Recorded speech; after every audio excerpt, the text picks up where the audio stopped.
Pero ya Tucídides, recuerdan que decía hace 2500 años, bueno, un imperio sube, el otro decae, cuando se encuentran hay un gran conflicto.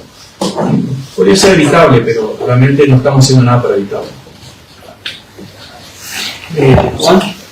Sí, bien, reitero el agradecimiento que también ha hecho la compañera de tu presencia, la información que nos da y la posibilidad de hacerte alguna pregunta. En parte va por algo que comentaste hace un momento.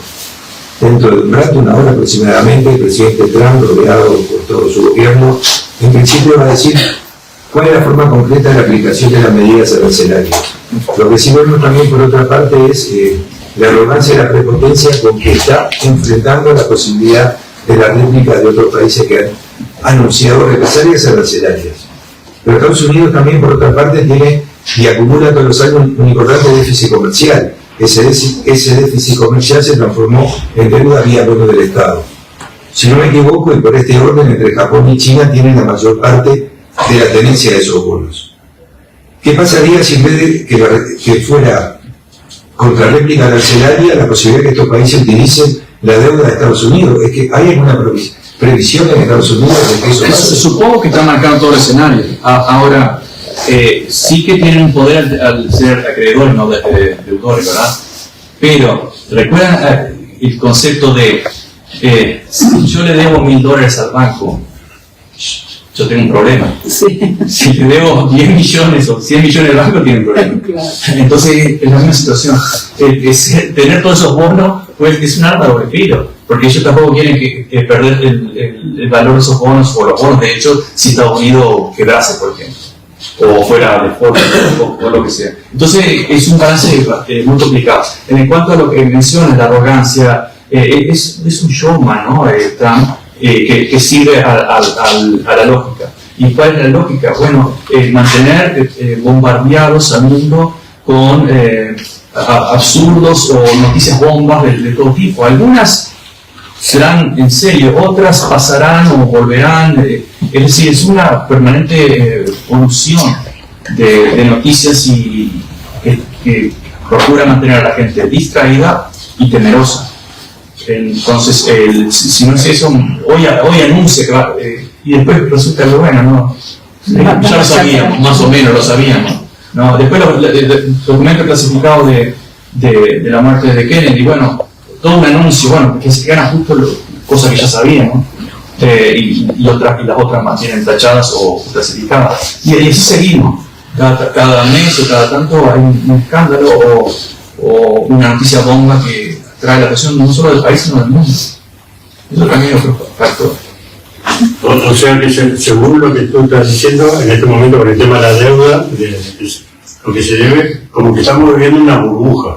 Sí, especialmente en Estados Unidos, pero todo el mundo. Pero va a afectar a todo el mundo. Si que reviente eso, va a ser peor que la del 2008. Mucho, porque aquí, por ejemplo, aquí en España vivimos la burbuja inmobiliaria, ¿no? Sí. Inflaban un piso tanto y te prestaban el dinero, entonces vivíamos una virtual, como dices tú. O sea, el dinero que se debe es más del dinero que hay en el mundo. Sí. En este momento. Sí. O sea, que el día que reviente eso, lo vas a aplicar todo. Sí, de hecho estamos en una situación. ¿Va a ser como el 29 o peor? Eso iba a decir, estamos en una situación peor que la del 29. Peor que Estamos peor. Sí, ¿cuándo la vamos a tener? No sabemos.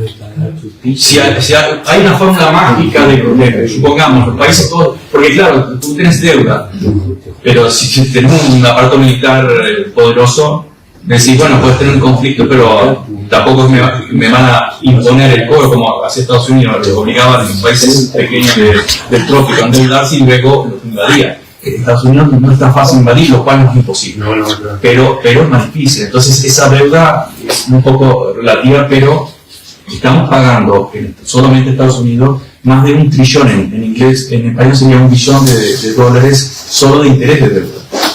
Y es el presupuesto militar, que es brutal el presupuesto militar de Estados Unidos.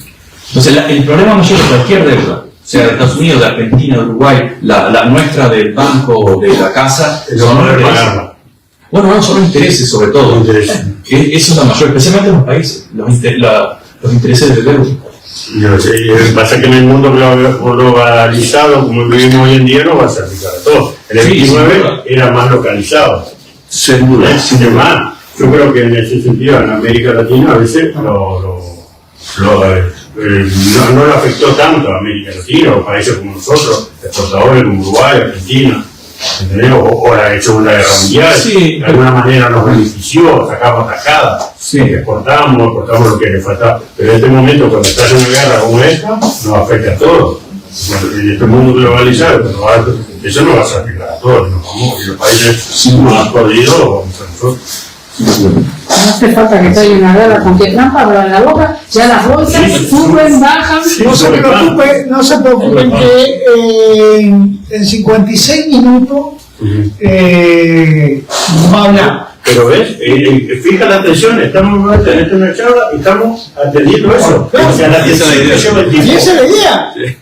Esa es la idea. O sea, que cuando dice, a esa gente dice, el imbécil, ojalá no, la mitad de imbécil lo que fuera este tipo. No, el imbécil no. O cuando dice, Milei es un estúpido, no, ojalá no fuera la mitad de estúpido lo que es. Son personajes.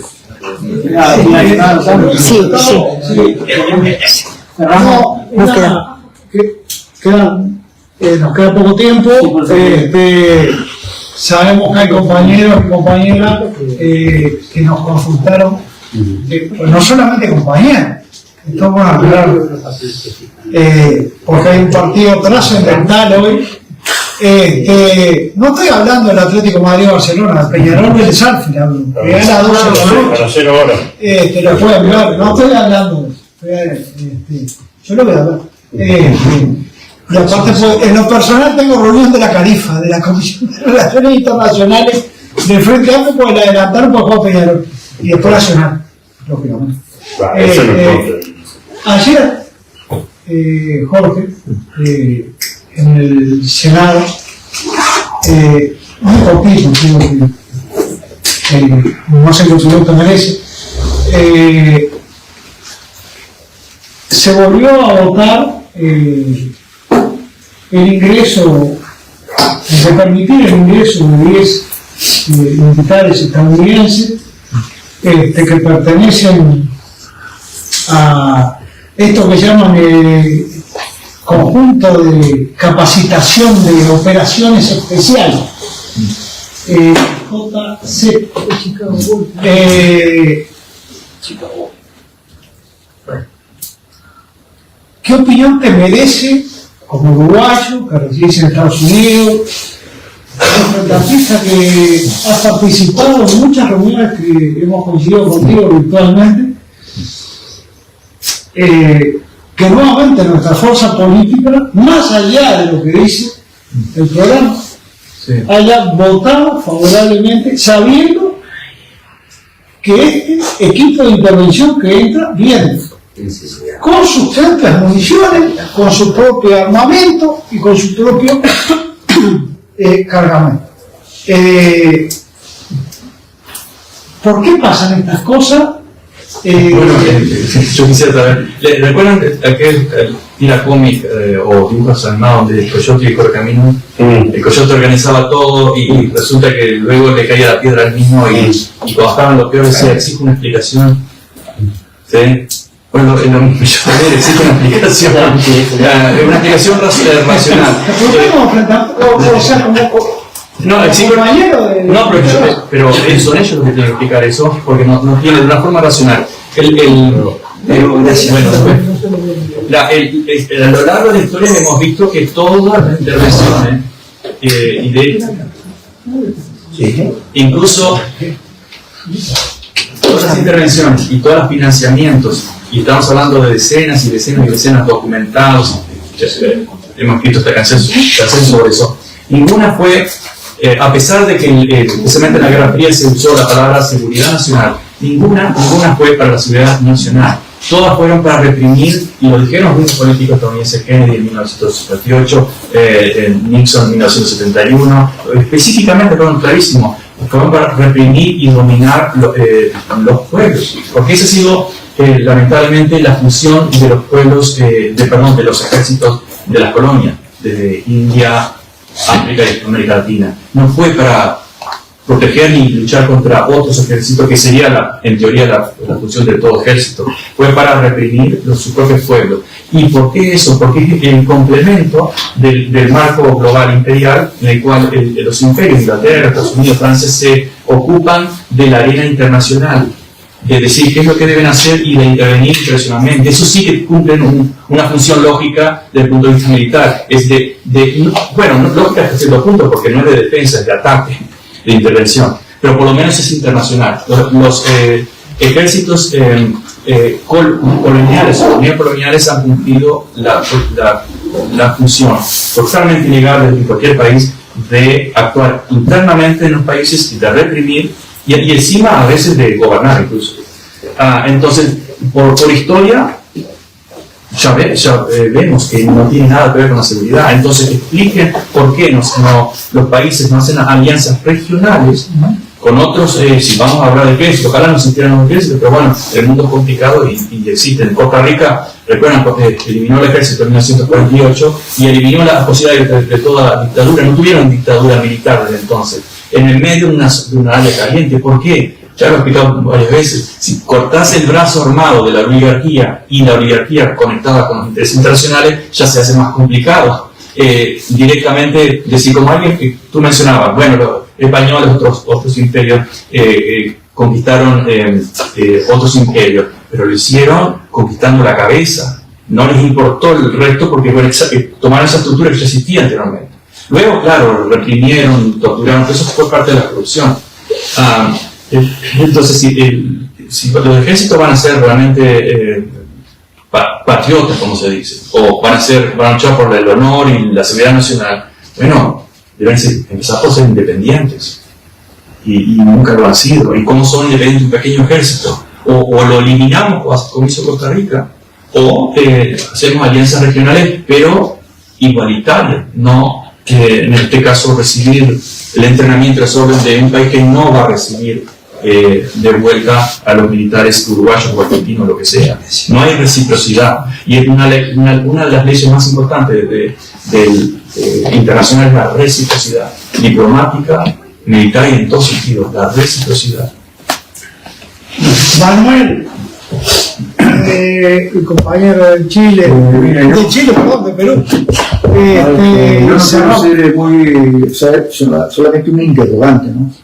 La misión de parte del compañero, agradecer primero su intervención y también gracias a la invitación de la Cámara de Uruguay, que nos permita conocer un poco más sobre el aspecto nacional e internacional de la política en que estamos nosotros hablando. ¿Cuál es su punto de vista, o en el sentido de sabemos la política imperialista en la cual se está desarrollando ahora? ¿Cuál sería, en todo caso, el comportamiento de Europa? Tenemos de América Latina, ya lo han dicho, no hay mucha fuerza, sabemos el comportamiento político y económico que influye. Pero el de Europa, ¿cuál sería su punto de vista? ¿Cuál sería el comportamiento de Europa ante esta situación? Y Asia, donde estamos, pues, está China, estamos Rusia, estamos la India. Entonces, ¿cuál sería el comportamiento ante esta situación? Sí. Europa también tiene un pasado brutal de imperialismo, ¿verdad? Por lo menos gran parte de Europa. Pero es un imperialismo que está totalmente retirado en un proceso mucho más avanzado que en Estados Unidos, por su factor militar. Yo no sé si podría dar una receta a Europa, pero insisto que cada uno debe saber cuáles son sus fuerzas y sus fortalezas. El poder militar en Europa no es la fortaleza, repito, es su economía, su capacidad de organización, su diversidad, su población bastante educada, por lo menos más que el promedio de Estados Unidos. Es decir, hay ciertas fortalezas que, si hablamos, vemos desde el punto de vista geopolítico, se deberían explotar. Ahora, ¿cómo utilizarlas? No desde el punto de vista militar, sino viendo que hay una situación complicada militarmente, China por un lado, Rusia o Irán, más o menos en ese bloque, jugando países muy distintos pero con intereses comunes, así como un enemigo común. luego está África, América Latina, etc. Son insistir en alianzas económicas y estratégicas.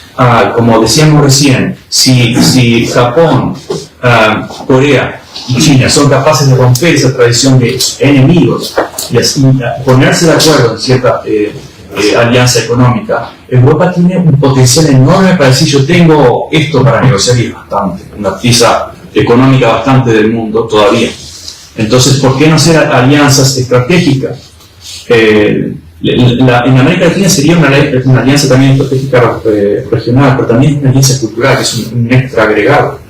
Europa no puede hacer una alianza, no tiene mucho culturalmente común con China, tal vez, pero sí que podrían hacer alianzas económicas. No puedo decir de nueva relación, porque las alianzas de nueva relación se rompen, pero si hay intereses económicos fuertes, es muy probable que alguien que está haciendo, se está beneficiando de esa alianza, vaya atacando, si no es un tercer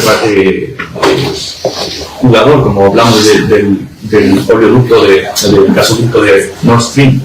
Si ahí ya había una alianza con Rusia, esa era una fórmula, era un momento que uno podía pensar: acá tiene intereses comunes, no hay por qué empezar una guerra. Intereses comunes muy importantes, de venta y de compra en el caso europeo, claro, pero apareció un tercer jugador que destruyó eso y luego empujó por la guerra. Son peligros, pero insisto, yo no soy quien para decir que tiene que ser Europa, pero ver cuáles son las debilidades y cuáles son las fortalezas y poner en juego las fortalezas. Insisto que militarizarse es una debilidad para Europa, no es una fortaleza. Compañeros, bueno, vamos a finalizar la charla de aniversario de Jorge. Este tiempo que nos ha dado el comité. Agradecer, como dije antes, a los compañeros de Estados Unidos, compañeras de París, de Uruguay, que están siguiendo la transmisión, y al comité de base que se animó mundial. El no, porque está programando ahí afuera, está lloviendo. ¿Está lloviendo? Todavía no, pero está en eso. Y bueno, esperemos vernos todas y todo un poquito más adelante, a seguir peleando por ese voto del exterior que tanto nos hace falta.